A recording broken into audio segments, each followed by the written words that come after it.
হযরত উবায়দা রাদিয়াল্লাহু আনহু আল্লাহ রাসূলের বড় যোদ্ধা মুহাজির সাহাবী ছিলেন। উনি যুদ্ধের মধ্যে যুদ্ধ করতেছেন, উনি ঘোড়ার উপর সওয়ার হয়ে আছেন। উনার হাতে একের পরে কাফেররা নিহত হইতেছে। উনি মনে মনে আল্লাহর কাছে দোয়া করে, আল্লাহ যার সামনেই পড়ি না কেন, শুনেছি আমার বাবাও আজকে যুদ্ধের জন্য আসছে।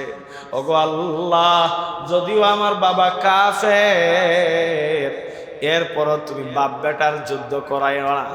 যদিও আমার বাবা কাফের, এরপরও তুমি বাপ বেটার লড়াইটা লাগাইও না। কারণ বাবা কাফের, কাফেরদের পক্ষ হয়ে আসছে মুসলমানদের বিপক্ষে যুদ্ধ করার জন্য।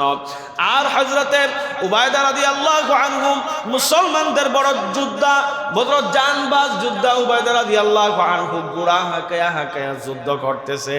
ও দোস্তরা, একবার চিন্তা লাগান, উবায়দা রাদিয়াল্লাহু আনহু বাবার সম্মুখ হয়ে গেছে, বাবার সামনাসামনি হয়ে গেছে।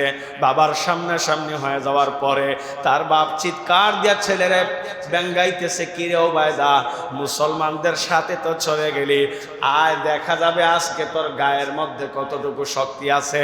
চিন্তা করেন, বাপ ছেলেরে ডাইকা বলতেছে, আয় তোর বাবার সাথে লাগার জন্য, দেখা যাবে তোর গায়ের মধ্যে কতটুকু শক্তি আছে। হযরতে উবায়দা রাদিয়াল্লাহু আনহু, হযরতে উবায়দা রাদিয়াল্লাহু আনহু বাবার দিকে তাকায়, ফেলফেল চোখে তাকায়, মনে মনে ভাবে, আর যার সাথে মারামারি করা যাক না কেন, বাবার সাথে কি মারামারি করা যায়? বুঝি না, আজকে কি আমার মতো কি আপনারা অসুস্থ? এই আমার দিকে তাকান, এই যে আমার দিকে তাকান, আমার দিকে তাকায় বয়ান শুনতে হবে। নিচের দিকে তাকাইলে 500 টাকা জরিমানা আজকে দিবেন সবাই। ঘুমায়েন আজকে, কে ঘুমাইবেন দেখেন। সবাই বলেন আল্লাহু আকবার। আরেকটু জোরে বলেন, আবার বলেন, এর নিচে আওয়াজ যেন না আসে। উবায়দা রাদিয়াল্লাহু আনহু মনে মনে ভাবে, আর যার সাথেই মারামারি হোক না কিন্তু বাবার সাথে কি মারামারি করা যায়? বাবার সাথে তো মারামারি করা যায়। উবায়দা রাদিয়াল্লাহু আনহু মনে মনে ভাবে, বাবা আমারে যত বেঙ্গানো বেঙ্গাক, কিন্তু আমি যুদ্ধে জড়াবো না বাবার সাথে। অন্যান্য কাফেরদের সাথে যুদ্ধ চলতেছে ওনার।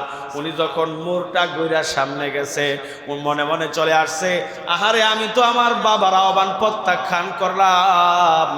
আল্লাহ রাব্বুল ইজ্জত যদি আখিরাতের ময়দানে আমারে আটকাই ফেলে, তোমার কুফরি মতবাদের প্রতি এখনো দরদ ছিল, কারণ তোমার বাবা তখনও কুফরের উপর ছিল, তোমার বাবা তখনও কুফরি ধর্মের উপর ছিল। কুফরি ধর্মের উপর তোমার দিলের দরদ মনে হয় বাকি ছিল, এই কারণে তুমি তোমার বাবার উপর আক্রমণ করতে পারো নাই। এই চিন্তা ওনার ভিতরে যখন চলে আসে, উনি মনে মনে ভাই বানিয়েছে, আল্লাহ তাআলার সামনে তো আমাকে দাঁড়াইতে হবে। বাবা ছেলের সম্পর্ক পরে, আগে হলো আমার ইসলাম। আগে কি বলেন না, আগে কি?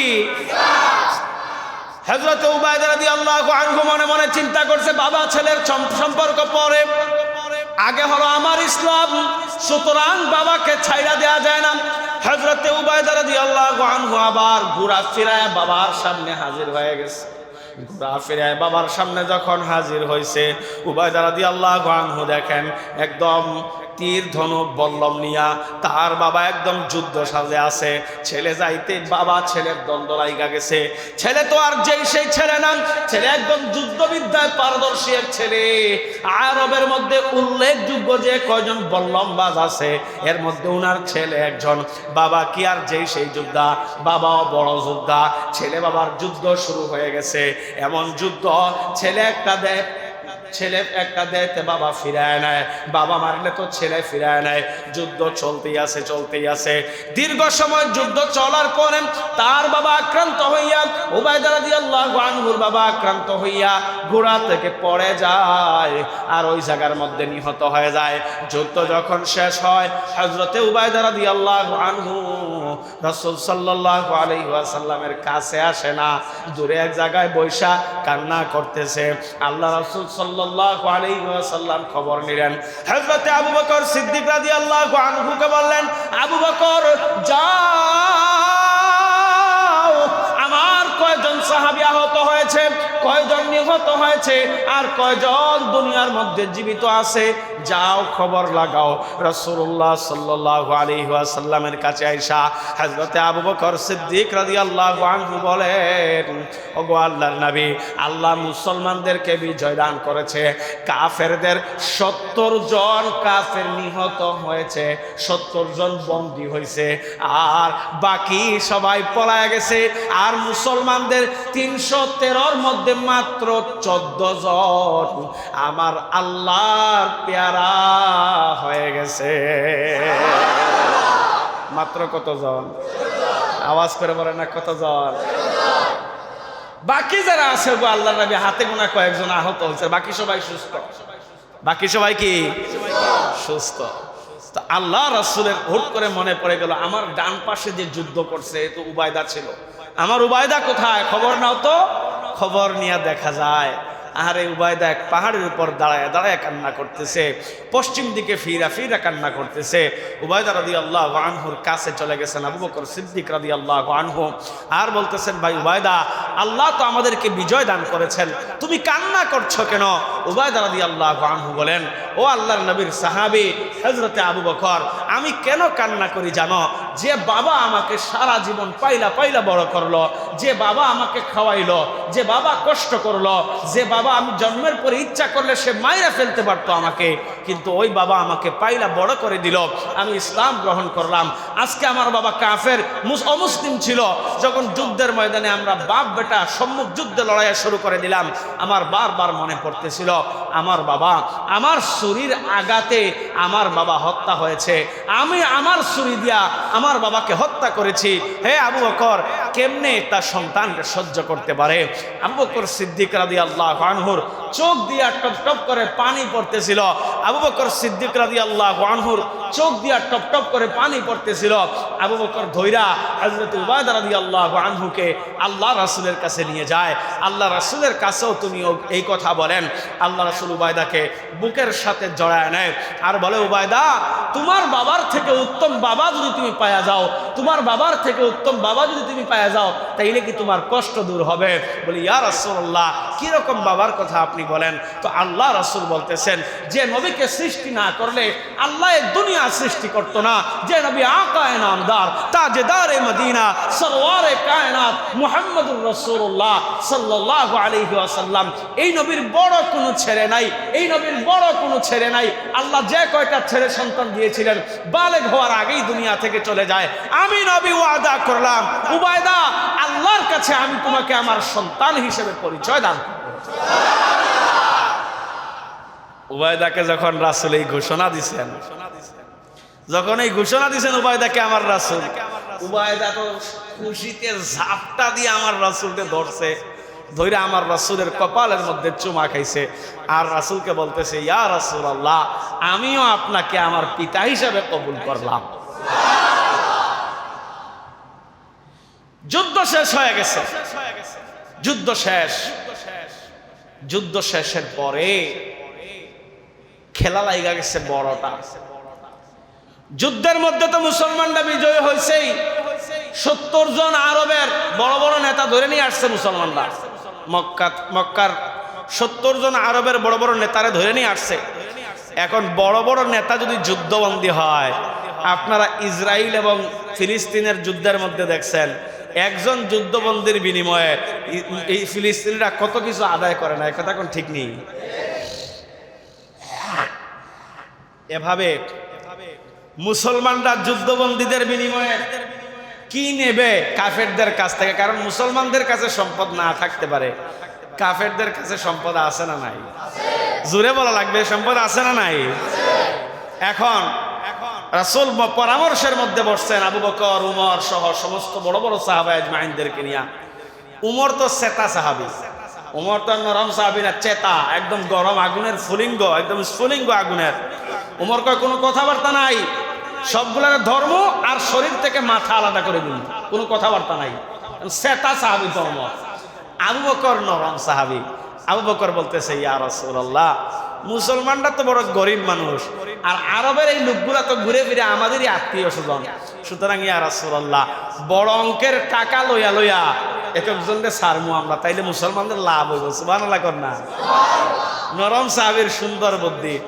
আর আরেকজন বলতেছি, ইয়া রাসূলুল্লাহ, মক্কার মানুষেরা কিন্তু বড় শিক্ষিত, আর আমরা আমাদেরকে তারা গরিবের বাচ্চা গরিব বইলা গালি দেয়, কৃষকের বাচ্চা কৃষক বইলা গালি দেয়। ওগো আল্লাহর নবী, যাদেরকে গরিবের বাচ্চা গরিব বইলা গালি দেয়, কারণ আমাদের শিক্ষা দীক্ষা নাই, এই কারণে তারা আমাদেরকে গালি দেয়।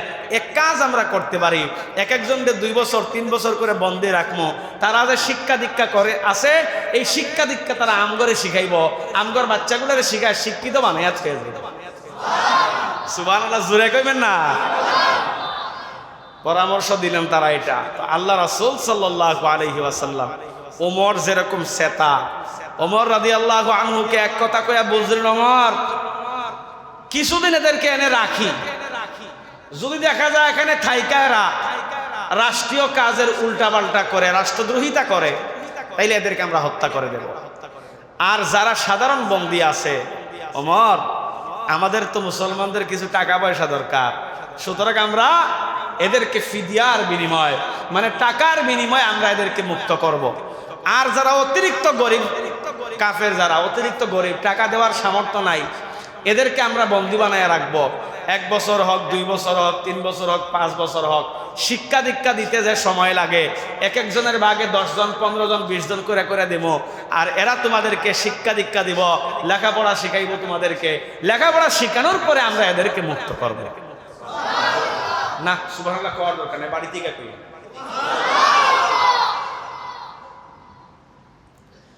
এইটা যখন হয়ে গেল, আল্লাহ রাসূল সাল্লাল্লাহু আলাইহি ওয়াসাল্লামের সিদ্ধান্ত বাস্তবায়ন হয়ে গেল।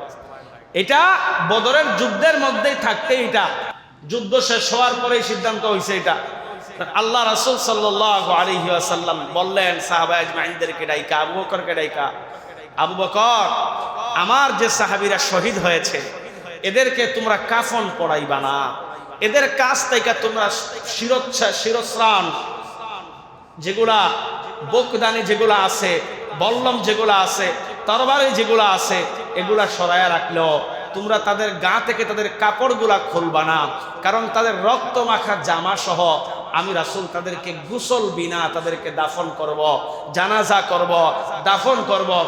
আখিরাতের ময়দানে, আখিরাতের ময়দান যখন কায়েম হয়ে যাবে, আমার এই সাহাবীরা এরকম রক্তমাখা বদন নিয়ে উঠবে আল্লাহর সামনে, আমি অন্যান্য নবীর উম্মতদের সামনে আমার এই উম্মতদেরকে নিয়ে গর্ব করব। ওগো আল্লাহ, অন্যান্য নবীর উম্মতরা নবীকে ফালায়ে থইয়া পলাইছে কাফেরদের সম্মুখে যখন হইছে, কিন্তু চায়া দেখেন আমার উম্মতেরা বুকের তাজা রক্ত ঢাইলা দিছে, কিন্তু আমি রাসূলকে রাইখা পলায় নাই। এদের এক একজনকে দেখায়া দেখায়া, কয়জনকে দেখায়া, এক একজনকে দেখায়া দেখায়া লক্ষ লক্ষ গুনাহগার উম্মতরে আমি আল্লাহ এক একজনের বিনিময়ে জান্নাতে নিয়ে যাব। নবীর বুদ্ধির কাজ দেখছেন নি? এদেরকে রক্ত সহ যে রক্ত পড়তেছে, এই রক্ত সহ জামা সহ এদেরকে দাফন দিয়ে দাও। আবু বকর এসে প্রশ্ন করতেছেন, ইয়া রাসূলুল্লাহ, তাহলে কাফের যে 70 জন নিহত হয়েছে এদেরকে কর্মটা কি? তো আল্লাহ রাসূল সাল্লাল্লাহু আলাইহি ওয়াসাল্লাম বললেন, এই যে কূপ আছে না, কূপ যেটা আমরা কিছুটা বালি দিয়া বসছিলাম, বালির উপরে ফালাও এদেরকে কূপের ভিতরে, আর এর উপরে আবার বালি ফালাও, এদেরকে মাটি চাপা দিয়ে এখানে রাখা যায়। যখন এটা করা হইল তখন উনি কূপের সামনে গিয়া বললেন, হাল ওয়াজাদতুম মা ওয়াদাকুম রাব্বুকুম হাক্কা, হে কাফেররা, আমার রব যে প্রতিশ্রুতি আমাকে দিয়েছিলেন তোমরা কি প্রতিশ্রুতিতে সত্য পেয়েছো? বুঝেন নাই। আল্লাহ রাসূল আগেই বলছিলেন যে তোমরা যাই করো না কে আল্লাহ আমাকে বিজয় দান করবে। এরা যখন কূপের ভিতরে এদেরকে ফালায়া মাটি চাপা দিলেন, তখন আল্লাহ রাসূল এদের কাছে গিয়া বললেন, হে কাফেররা, আমার রব আমাকে যে ওয়াদা দিয়েছিলেন তোমরা কি সেই ওয়াদাটা সত্য পেয়েছো? মানে তোমরা তো পরাজয় বরণ করেছো। আল্লাহ রাসূল সাল্লাল্লাহু আলাইহি ওয়াসাল্লাম বন্দীদেরকে নিয়ে মদিনায় ফিরে এলেন। মদিনায় তো আনন্দের বন্যা বয়ে গেছে, মদিনায় আনন্দ আর ধরে না। এদিকে আল্লাহ রাসূলের মনে কষ্ট, কি কষ্ট একটু দিল লাগাই এই কথাটা শুনি। আল্লাহ রাসূলের মনে কি কষ্ট। এই যে ভাই সাহেবরা পিছনে যারা, প্রতিদিন বলতে পারবো না আপনারা একদম আগায় আগায় বসেন, সামনের জায়গা, পরে মানুষ ভিতরে এসে ঢুকতে পারে না, খারাপ দেখা যায়। হ্যাঁ, আপনারা একদম আগায় আগায় বসেন। এই যে এরকম না, আরো সামনে আগান। হ্যাঁ, আরো সামনে আগান, একদম সামনে আগান। আল্লাহ রাসূল সাল্লাল্লাহু আলাইহি ওয়াসাল্লামের মনে কষ্ট। কি কষ্ট? আল্লাহ রাসূল যখন দুধের বাচ্চা ছিলেন, তখন যে কয়জন মানুষ আল্লাহ রাসূলকে বেশি আদর করছেন, এর মধ্যে একজন হলো হযরতে আব্বাস, মানে আল্লাহ রাসূলের চাচা। আব্বাস রাদিয়াল্লাহু আনহু তখনও কিন্তু ইসলাম গ্রহণ করেন নাই। উনি কাফেরদের পক্ষে বদরের যুদ্ধে অংশগ্রহণ করছে। কাফেরদের পক্ষে বদরের যুদ্ধে অংশগ্রহণ কইরা উনি মুসলমানদের হাতে বন্দী হইছে, আহত হইয়া বন্দী হইছে। তো আল্লাহ রাসূলের চাচা, তো আপন চাচা, রক্তের চাচা। তো আল্লাহ রাসূল যখন রাত্রিবেলা হয়, আর কাফেরদেরকে তো বাইদা রাখা হয়েছে, এখনো তেমন ফায়সালা হয় নাই কারে কোন কাজে দেয়া হবে। আব্বাস রাদিয়াল্লাহু আনহু তখনও মুসলমান হন নাই, হাতে পায়ে বাইদা রাখা হয়েছে। তখন কোন রকমের কিছু ট্রিটমেন্ট পাইছে, চিকিৎসা পাইছে। আর আব্বাস রাদিয়াল্লাহু আনহু রাত্রিবেলা যখন চিৎকার দিয়া দিয়া কান্না করে, এদিকে আল্লাহ রাসূল ঘরের মধ্যে থাইকা কান্না করে। আর আল্লাহ রাসূল ডাক দিয়া দিয়া বলে, আরে মদিনার লোকেরা, তোমরা কি চিনো এই ব্যক্তিকে? এই ব্যক্তি তো কেউ না, এই ব্যক্তি তো হযরতে আব্বাস, আমার চাচা। আমি যখন দুধের বাচ্চা ছিলাম, যখন মাত্র বড় হইতেছি, 4-5 বছর বয়স যখন আমার হয়েছে, তখন আমার চাচা আমার ঘাড়ের উপর উঠাইতো। আমার ঘাড়ের উপর উঠাইয়া উনি নিজে উটের অভিনয় করত, আমি উনার ঘাড়ের উপর উঠা খেলতাম। উনি ঘোড়ার অভিনয় করত, আমি উনার কাঁধের উপর উঠা খেলতাম। উনি আমার ওকাজ এবং মাজান্না বাজারে নিয়ে যাইত। আমার তো বাপ ছিল না, আমার তো মা দুনিয়া থেকে চলে গেছে, আমি এতিম ছিলাম, আমার বাপ মাহারা ছিলাম। আমার এই চাচা আমারে বড় আদর করত। যে চাচা জন্মের পরে এত আদর আল্লাহ রাসূলকে করছে, এই চাচা মুসলমানদের হাতে বন্দী হইয়া মদিনায় আসছে। এখন আল্লাহ রাসূল তো কিছু বলতে পারতেছে না, কারণ ইনসাফ তো হলো সব বন্দীদের সাথে ব্যবস্থা সমান হবে। সমস্ত বন্দীদেরকে এক জায়গায় বন্দী করে রাখা হয়েছে। এখন আব্বাসকে যদি উনার চাচা হওয়ার কারণে আলাদা করে রাখা হয়, আব্বাসকে যদি আলাদা ট্রিটমেন্ট দেওয়া হয়, আব্বাসের সাথে ব্যবহার যদি আলাদা হয়, তাইলে তো ইনসাফ হয় না। আল্লাহ রাসূল বলেন না এই কথা যে আমার চাচাকে ছেড়ে দাও, কিন্তু ঘরের মধ্যে গিয়ে কান্না করেন। আল্লাহ রাব্বুল ইজ্জতের কাছে বলেন, আল্লাহ আমি তো আর নিতে পারতেছি, মানুষটা এত আদর আমাকে করছে ছোটবেলা, ওগো আল্লাহ এই মানুষটার কষ্ট তো আমি নিতে পারতেছি না। আব্বাস যখন বলে চিৎকার করে, আমার রাসূলের বুকের মধ্যে যেন তরবারি বিঁধে যায়। আব্বাস যখন বলে চিৎকার করে, আমার রাসূলের বুকের ভেতর যেন তরবারি ঢুকে যায়। আল্লাহ রাসূলের এই কষ্ট বুঝলেন আবু বকর সিদ্দিক রাদিয়াল্লাহু আনহু। আবু বকর সিদ্দিক আয়েশা বেল্লাল হাবশিকে ডাইকে বলতেছেন, বেল্লাল তুমি তো পাহারাদারি করো, একটা কাজ করো, এটা আল্লাহ রাসূলকে বলার দরকার নাই। আল্লাহ রাসূল যে কারণে কষ্ট পাইতেছেন, আব্বাসের হাত পা বাঁধা, উনি আক্রান্ত হয়েছে যুদ্ধের ময়দানে, উনি তো বন্দী আমাদের, আমরা তো ইচ্ছে করলে উনার উপর একটু রহম করতে পারি। তুমি কাজ করো, আলগুসে গিয়া তুমি আব্বাসের হাত এবং পায়ের মধ্যে যে বাঁধন আছে, যে বানটা আছে, যে বাধা আছে, আলগুসে গিয়ে বানটা খুলে দিয়ে দাও। আরো জোরে বলেন না সুবহানাল্লাহ। হাতের বাঁধ খুলে দেওয়ার পরে আব্বাস আলগুসে শুয়ে পড়লেন। আল্লাহ রাসূল ঘর থেকে বৈশা মুচকি হাসে যে এটা আর কেউ না করলেও করছে কে? আবু বকর করছে কে? কারণ বন্ধু সম্পর্কে বন্ধুর ধারণা থাকে কি থাকে না? বদরের বিজয় হয়ে যাওয়ার পরে মুসলমানরা এখন এত পরিমাণ শক্তিশালী হয়ে গেল, এত পরিমাণ মুসলমানদের শক্তি হয়ে গেল, আল্লাহ তাআলা এত পরিমাণ শক্তি মুসলমানদের দিয়ে দিল। এখন আশপাশের যত ছোট ছোট কাবিলা আছে, ছোট ছোট বংশধররা আছে, ছোট ছোট বংশের লোকেরা আছে, সবাই ভয়ে এতদিন মনে মনে কইছে মুসলমানরা কে এত শক্তিশালী নাকি।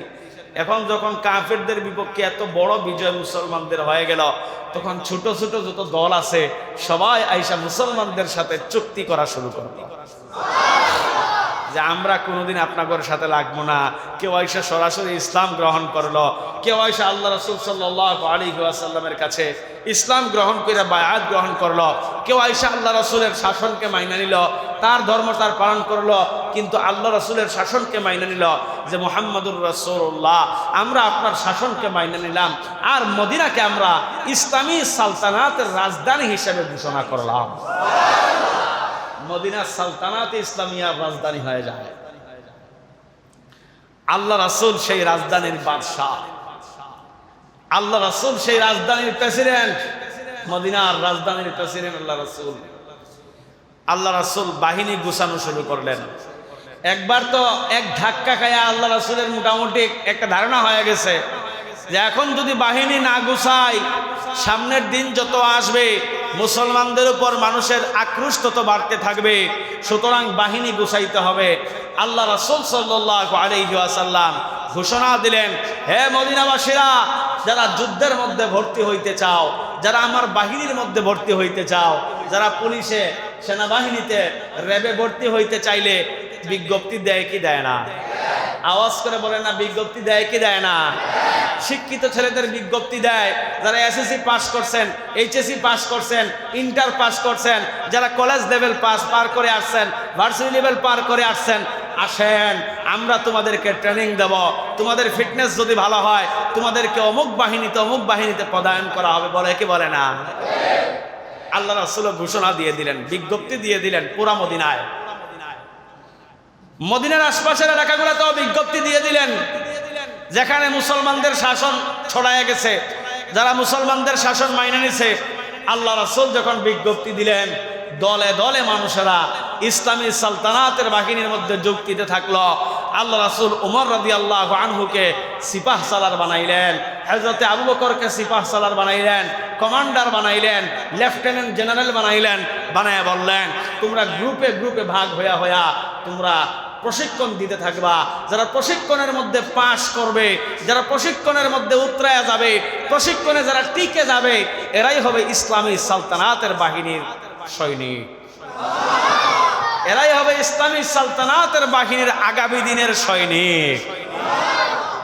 আল্লাহ রাসূল সাল্লাল্লাহু আলাইহি ওয়াসাল্লাম এরকম হাজারে হাজারে মানুষেরা আইসা ভর্তি হইতে থাকলো। আল্লাহ রাসূল ঘোষণা দিলেন, যারা যুদ্ধের সাথে শরীক হবে, যুদ্ধের মধ্যে যারা শরীক হবে, এই বাহিনীর মধ্যে যারা অন্তর্ভুক্ত হবে, যুদ্ধে যারা যাবে, যুদ্ধের মধ্যে থেকে কোনো দেশ দখল করার পরে কোনো গনিমত যদি পাওয়া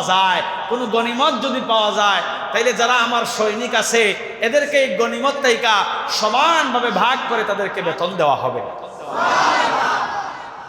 আমাদের বাহিনীগুলারে বেতন দেয় কি দেয় না?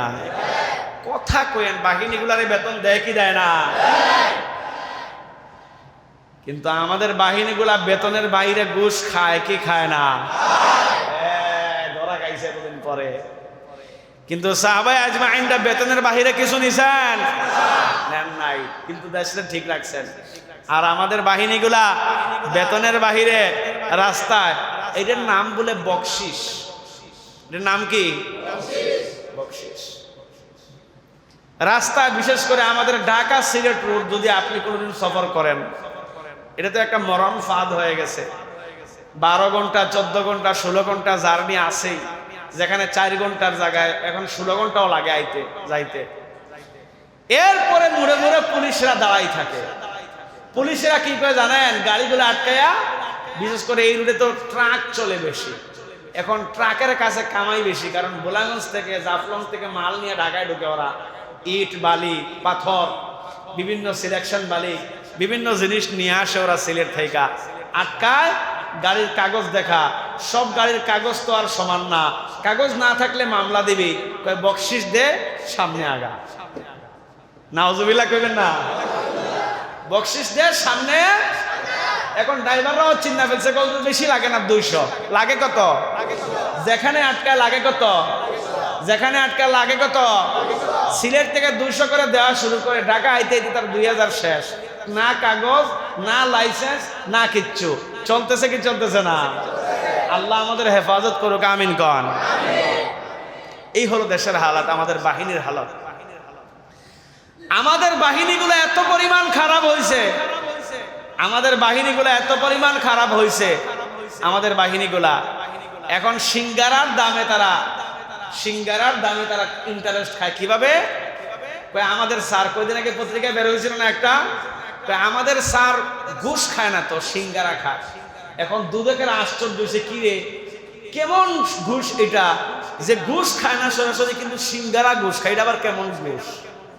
আপনাদের আশ্চর্য লাগতেছে না শুনে? এই কয়দিন আগে বড় নিউজ হয়েছে এটা আমার দেশ পত্রিকায়। এটা কেমন ঘুষ যে ঘুষ খায় না কিন্তু সিঙ্গারা খায়?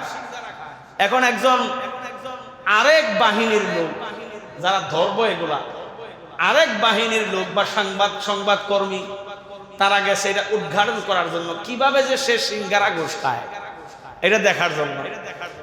এখন সে একটা কাজ নিয়ে গেছে, বলছে 5টা সিঙ্গারা হলেই হবে। স্যার মাত্র 5টা? বলে হ্যাঁ 5টা। এত ভালো মানুষ, শুধু কিছু খায় না, একটু নাস্তাই করে শুধুমাত্র, তাই তো ভালোই। এটা নাস্তা করলো না তো করলো কি হইলো? এখন তার অ্যাসিস্ট্যান্ট যিনি আছে কইছে এটা যেই সেই সিঙ্গারা হইলে হয় না, আমাদের স্যার একটা নির্দিষ্ট জায়গা থেকে সিঙ্গারা খায়, এর বাইরে কোনো সিঙ্গারা চলবে না। কথা কয় না, এর বাইরে কোনো সিঙ্গারা চলবে না। এখন এটা বলছে বুঝছি, মনে হয় যেখানে থেকে নির্দিষ্টভাবে সিঙ্গারা খায় মনে হয় ওই জায়গার সিঙ্গারাটা বড় ভালো হয় মনে হয়, এই কারণে স্যার মনে হয় ওই জায়গা থেকে সিঙ্গারা খায়। এখন ওই জায়গার মধ্যে গিয়ে বলছে, ভাই কি আপনাদের সিঙ্গারায় এমন কি বৈশিষ্ট্য আছে যে বৈশিষ্ট্যের কারণে অমুক স্যার শুধু আপনার দোকানের সিঙ্গারা খায়, অন্য কোনো দোকানের সিঙ্গারা খায় না? তবে বৈশিষ্ট্য তো কিছু আছে, তবে ওই স্যারের সিঙ্গারা হইলে এটার বৈশিষ্ট্য আরো কিছু আলাদা। ওই স্যারের সিঙ্গারা হইলে এটার বৈশিষ্ট্য আরো কিছু আলাদা। বলে কি? বলে এটার ভিতরে গোশত দিতে হয়, এটার ভিতরে কলিজি দিতে হয়, এটার ভিতরে আরো অনেক ময় মশলা, সিক্রেট মশলা আছে। বলে এক একটা সিঙ্গারা কত? বলে বেশি না, এক একটা সিঙ্গারার দাম 10,000 টাকা। এক একটা সিঙ্গারার দাম কত? কথা কই না, একটা সিঙ্গারার দাম কত? 5 সিঙ্গারার দাম কত? কথা কই না রে, 5 সিঙ্গারার দাম কত? অফিসার কি সরাসরি খাইছে? কথা কই না, অফিসার কি সরাসরি খাইছে? সিঙ্গারা খাইছে, কিন্তু এই সিঙ্গারার বিনিময়ে যে টাকা এটা হোটেলে নিয়ে গেছে। ওই যে হোটেলে যে সিঙ্গারা বিক্রি করে এটা অফিসারের শালা, বুঝছেন? এটা সিস্টেম করে তৈরি দিয়েছে। তো এটা আমার দেশে একটা লিড নিউজ কইরা এটা প্রকাশ করে, জানেন এটা হাসানা মিশা কইতে পারতাম না, এটা গল্পের মতো আপনাদের সাথে শেয়ার করলাম, একটা নমুনা বললাম, আর একটা নমুনা বলে দিলাম আর কি। আমাদের দেশে এটা বাটপাড়ির তরিকা কত প্রকার ও কি কি, চুরি বিদ্যার কত প্রকার হইতে পারে যদি শিখতে হয় তাহলে বাংলাদেশের বাহিনীগুলোর দিকে তাকাইলেই বোঝা যায়। এজন্য দেখবেন যে যখন ক্ষমতায় আসে পুলিশ তার, যে যখন ক্ষমতায় আসে পুলিশ তার। এরশাদ কাকু 10 বছর ক্ষমতা চালাইছেন, পুলিশ দিয়া, বাহিনী দিয়া, দেশের মানুষের একদম শাল্টিং দিয়ে আলিফ বানায় থই দিয়েছিল। এরপরে আমাদের বেগম জিয়া আসছেন, উনিও মানুষের মাইরদের কম করেন নাই। এরপরে আসছিলেন আমাদের শেখ সাহেবের বেটি, উনিও 16 বছর মানুষের খুব আরাম দিয়েছেন না। এখন আমাদের ইউনুস কাকু আসছেন, উনিও মাঝে মধ্যে দেখেন যমুনার সামনে যদি কেউ মিছিল নিয়ে যায়, শিক্ষকরা মিছিল নিয়ে গেছিল, গরম পানি মারছে কি মারে নাই? তাহলে পুলিশ যখন যে ক্ষমতায় তখন পুলিশ তার, পুলিশ দিয়া ডান্ডা লাগায়। বর্তমান সময়েও যে ভালো পুলিশ নাই যে এরকম না, অনেক পুলিশ পাইছি আমি যারা মোটামুটি ভালো আছে। এরপরেও ভালোর মধ্যে খারাপের সংখ্যা আমাদের বাহিনীতে কম না বেশি? কিন্তু সাহাবায়ে আজমাইনদের কাহিনী ছিল ভিন্ন। সাহাবায়ে আজমাইনদের অবস্থা ছিল সম্পূর্ণ ভিন্ন। ওনারা শুধুমাত্র টাকার জন্য ওনারা যুদ্ধ করতেন না, শুধুমাত্র দিরহামের জন্য যুদ্ধ করতেন না। ওনাদের যুদ্ধ করার কাজ ছিল এই কারণে যে আমার দিনকে কিভাবে সামনে বাড়ানো যায়, আমার ধর্মকে কিভাবে সামনে বাড়ানো যায়। হযরতে সাদ বিন আবি ওয়াক্কাস রাদিয়াল্লাহু আনহু বলছিলেন, যদি আমি জানতাম এই আরব সাগরের পরে, চীন সাগরের পরে এই সামনে কি আছে, যদি আমি জানতাম আমার ঘোড়াকে আমি সাগরের উপর দিয়া ছুটাই দিতাম। বুঝেন নাই কথা আমার। উনি বলতেছে আমি যদি জানতাম এই সাগরের পরে এর পরেও দেশ আছে, যদি আমার জানা থাকতো এটা, আমি আমার আল্লাহর নাম বইলা মুসলমানদের দেশকে বড় করার জন্য, ইসলামকে সামনে বাড়ানোর জন্য সাগরের উপর দিয়ে আমার ঘোড়াকে আমি ছুটাই দিতাম। দিনের জন্য কেমন দরদ ছিল তাদের অন্তরে, দিনের জন্য কেমন ভালোবাসা ছিল তাদের অন্তরে। আর আমাদের ভালোবাসা দিনের জন্য কেমন জানেন? আমাদের ভালোবাসা দিনের জন্য কেমন জানেন? আমাদের ভালোবাসা হইল দিনের জন্য এমন, ইসলামের বিপক্ষে কাফেররা দাঁড়ায় যায়, ইসলামের বিপক্ষে কোরআনী আইন, কোরআনের বিপক্ষে দেশে আইন বাস্তবায়ন হয়, অথচ আমরা মুখে কোনো আওয়াজ না করে চুপ করে বসে থাকি। কথা কোন ঠিক নেই? কোরআনের বিপক্ষে দেশে আইন বাস্তবায়ন হয়। অন্তর্বর্তী সরকার যিনি বর্তমানে আছেন, উনি কি খুব ভালো কাজ করছেন মনে করছেন? আমাদের দেশে ৯২% মুসলমানের দেশের সর্বময় ক্ষমতার মালিক একমাত্র আল্লাহর উপর আস্থা ও বিশ্বাসের কথা সংবিধানের প্রথম কলামে লেখা ছিল। উনি আইসা এটাকে চেঞ্জ কইরা এখন ধর্ম সেকুলার, ধর্ম নিরপেক্ষতাবাদ লাগাইছে এখানে। এটা কাজ কি খারাপ না ভালো? ৯২% মুসলমানের দেশে একমাত্র আল্লাহই সর্বময় ক্ষমতার মালিক, এই কথাটা যে বাদ দেয় এ কোনোদিন মুসলমানের বাচ্চা হইতে পারে না। মুসলমানের বাচ্চা হওয়ার তো কোনো সুযোগই নাই। তো যে আমাদের মাথার উপরে ক্ষমতার চাদর নিয়ে আসে, যেই আসে সে তার টার্গেট গুলা বাস্তবায়ন করে যায়। আর আমরা ওই সগির আলী কবির আলী আগেও যা ছিলাম এখনো তাই। আমরা আগেও বাড়িওয়ালা যারা আপনারা, ওই আগেও ভাড়া তুললা খাইতেন, এখনো ভাড়া তুললা। আমরা আগেও যারা কাম করে খাইতাম, এখনো কাম কইরা। আর যারা ক্ষমতায় আসে এরা ২-৪ বছর থাইকা হাজার হাজার কোটি টাকা, আমার আপনার ঘাম হাতের টাকাগুলা হাজার হাজার কোটি টাকা দেশ থেকে পাচার করে এরা বাহিরে গিয়ে আলিশান জীবন কাটায়। কিন্তু আমরা ওই আগে যা আছি এখনো, কথা কয় না, আমরা আগে যা ছিলাম এখনো। সুতরাং আমাদের অধিকার যা আদায় করে নিতে হবে। বাংলাদেশে আপনারা যা মন চায় তা করেন, কোরআনের বাহিরে কোনো কথা নাই। আপনারা যা মন চায় তা করেন, ইসলামের বাহিরে কোনো কথা নাই। এর ভিতরে থাকা লাগবে। এটা বাংলাদেশের মানুষের দিলের কথা। আল্লাহ তাআলা আমাদেরকে বোঝার তৌফিক দেখে আমিন বলেন। এখন যুদ্ধ শুরু হওয়ার পরে আবু লাহাব, উতবা, সাইবা, আবু জাহেল, এরা তো মক্কার বড় বড় লিডার ছিল। আবু লাহাব অসুস্থতার ভান কইরা তার এক গোলাম ছিল, নাম ছিল আস। ওই আসরে তার বদলে যুদ্ধে পাঠাইছিল, সে যুদ্ধে নিহত হয়েছে। কিন্তু আবু লাহাব যুদ্ধের মধ্যে যদি কোনো ক্ষতি হয়ে যায় তাহলে মক্কার নেতৃত্ব দিব কেটা? এই কারণে আবু লাহাব যুদ্ধের মধ্যে আর আসে নাই, সে বাড়ির মধ্যে বৈশা ছিল। কারণ আল্লাহ রাসূল সাল্লাল্লাহু আলাইহি ওয়াসাল্লাম তারে একদিন বলছিলেন, হে আবু লাহাব, তুমি তো আমাকে ভর্ৎসনা করো, তুমি আমাকে গালাগালি করো, মনে রাখো যেদিন আমরা মুখামুখি হয়ে যাব, সামনাসামনি হয়ে যাব, আল্লাহর হুকুমে আমি তোমাকে হত্যা করব। সুবহানাল্লাহ কইবেন না? তো আবু লাহাব এটা জানতো, যদি আমি এই যুদ্ধের মধ্যে যাই আর মুহাম্মদের সামনে পইরা যাই তাইলে আমার আর নিস্তার, বলেন না, আমার আর নিস্তার।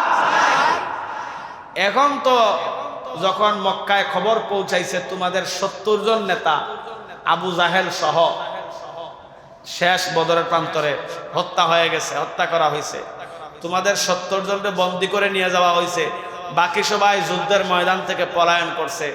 এখন আবু লাহাবের কাছে যখন এই খবর গেছে, আল্লাহ রাসূল সাল্লাল্লাহু আলাইহি ওয়াসাল্লামকে আল্লাহ যে জানাই দিছিলেন, তাব্বাত ইয়াদা আবি লাহাবিন ওয়া তাব, মনে আছে আপনাদের আয়াতের কথা? আল্লাহ তাআলা জানাই দিছিলেন, ওগো নবী, আপনারকে সে ধ্বংস কামনা করে, আমি আল্লাহ বলতেছি, আমি আল্লাহ বলতেছি, আবু লাহাবের 2 হাত ধ্বংস হোক। সুবহানাল্লাহ। এই যে আল্লাহ জানাই দিছিলেন আল্লাহ রাসূলকে এই কথা, এখন যখন খবর পৌঁছাইছে মক্কায় যে কাফেররা হাইরা গেছে, এখন আবু লাহাব আর সহ্য করতে পারে নাই, সে স্ট্রোকের মতো করছে, এখন সে সংজ্ঞা হারাই ফেলছে, বেহুশ হয়ে গেছে। আর বেহুশ হয়ে যাওয়ার পরে এমন অবস্থা হয়ে গেছে, তার হাত পা একদম অবশ হয়ে গেছে, প্যারালাইজডের মতো হয়ে গেছে। এখন তার শরীর ফুলা শুরু হয়েছে। তখনকার যুগে মক্কায় এটাকে মহামারী আকারে দেখা হইতো, এটাকে প্লেগ রোগের মতো মনে করা হইতো। প্লেগ রোগ যেরকম একটা মহামারী, এই শরীর ফুলে যাওয়া একটা মহামারী। তো আল্লাহ রাসূল সাল্লাল্লাহু আলাইহি ওয়াসাল্লামকে আল্লাহ তাআলা যে জানায় দিয়েছিলেন আবুল আহাবের 2 হাত ধ্বংস হোক। সর্বপ্রথম ফুলা শুরু হয়েছে হাত, 2 হাত ফুলা শুরু হয়েছে, 2 পা ফুলা শুরু হয়েছে। আরে সে মক্কার নেতা, তার বউ তার বাচ্চা তার ধারে কাছে যায় নাই। এই জায়গায় 6 দিন 9 দিন 10 দিন থাইকা ওই জায়গার মধ্যে সে ইন্তেকাল করছে। ওই জায়গার মধ্যে সে ইন্তেকাল কইরা শরীরটা এত পরিমাণ ফুলছে, শরীর ফেটে গেছে, ওই জায়গার মধ্যে মশা মাছি বসতেছে, পোকা বসতেছে, ধারে কাছে কেউ যায় না। যখন গন্ধ শুরু হয়ে গেছে, গন্ধ বের হয়ে গেছে, তাহলে তো কেউ ছুঁইতেছে না, লাঠি দিয়া ঠেল্লা একটা গর্ত কইরা গর্তের মধ্যে তারে মাটি চাপা দিয়ে রাখা হয়েছে। আল্লাহু আকবার কইবেন না? যে আবুল আহাব আমার নবীকে এই কষ্ট দিছে, আল্লাহ যে বলছেন আবুল আহাবের 2 হাত ধ্বংস হোক, ধ্বংস হয়েছে কি হয় নাই? আওয়াজ করে বলেন না, ধ্বংস হয়েছে কি হয় নাই? নেতা ছিল মক্কার সে, কিন্তু আমার রাসূলকে শান্তি দেয় নাই। এই কারণে নেতার অবস্থা কি হয়েছে? শেষ জামানা এমন হয়েছে নেতার অবস্থা, চেহারার দিকে তাকানোর লোক ছিল না, হাতের দিকে তাকানোর লোক ছিল না, শরীরের দিকে তাকানোর লোক ছিল না। মনে করেন না বিগত 71 থেকে একদম 25 পর্যন্ত 24 পর্যন্ত যারাই বাংলাদেশের ক্ষমতায় আসছে তারাই আলেমদেরকে মারছে। যখনই কোনো আলেম কোরআনের কথা বলেছে তখনই আলেমকে মারছে, যখনই কোনো আলেম হাদিসের কথা সামনে নিয়ে আসছে তখনই আলেমকে মারছে, যখনই কোনো আলেম সব কথা সামনে নিয়ে আসছে তখন তাকে জেলবন্দি করা হয়েছে। ও দোস্ত, আবুল আহাবের যে অবস্থা, যারাই এই আলেমদেরকে কষ্ট দিছে তারা তো নবীর ওয়ারিস। ওই আলেমদেরকে কষ্ট দেওয়ার কারণে আবুল আহাবের যে অবস্থা হয়েছে, যারা কষ্ট দিয়েছে তাদেরও সমান অবস্থা। প্রমাণ, ক্ষমতায় থাকতে দেখেন এক একজনের চেহারার জৌলস কাকে বলে। ক্ষমতা থেকে যাওয়ার পরে এক একজনের চেহারা দেখেন 3-6 দিনও যায় নাই, মনে হয় পুরা চেহারা চোরা একদম দুনিয়াতে নাই। কথা কোন ঠিক নেই, সব বলে লোকের সমান অবস্থা। দেখবেন আজকে ক্ষমতায় আসছে, বিকেলের মধ্যে দেখবেন চামড়া টান টান হয়ে গেছে, গা চেহারা একদম সুন্দর ঝকঝকা, মনে হয় চেহারা থেকে নূর বের হয়েছে। আর আজকে ক্ষমতা থেকে গিয়া পরশুদিন হয়েছে, মনে করেন দেখবেন মনে হয় মাত্র মনে হয় গর্ত থেকে ঢুকে আসছে মাটি কেটে। আছে না নাই? এজন্য এটা আল্লাহর পক্ষ থেকে আযাব, চেহারার নূরকে আল্লাহ নষ্ট করে দেয়। যখনই আপনি ক্ষমতায় থাইকা কারো উপর জুলুম করবেন, আল্লাহ আপনার চেহারার নূরকে উঠাই নেবে। আল্লাহ তাআলা আমাদেরকে বোঝার তৌফিক দেয়, আমিন কোন।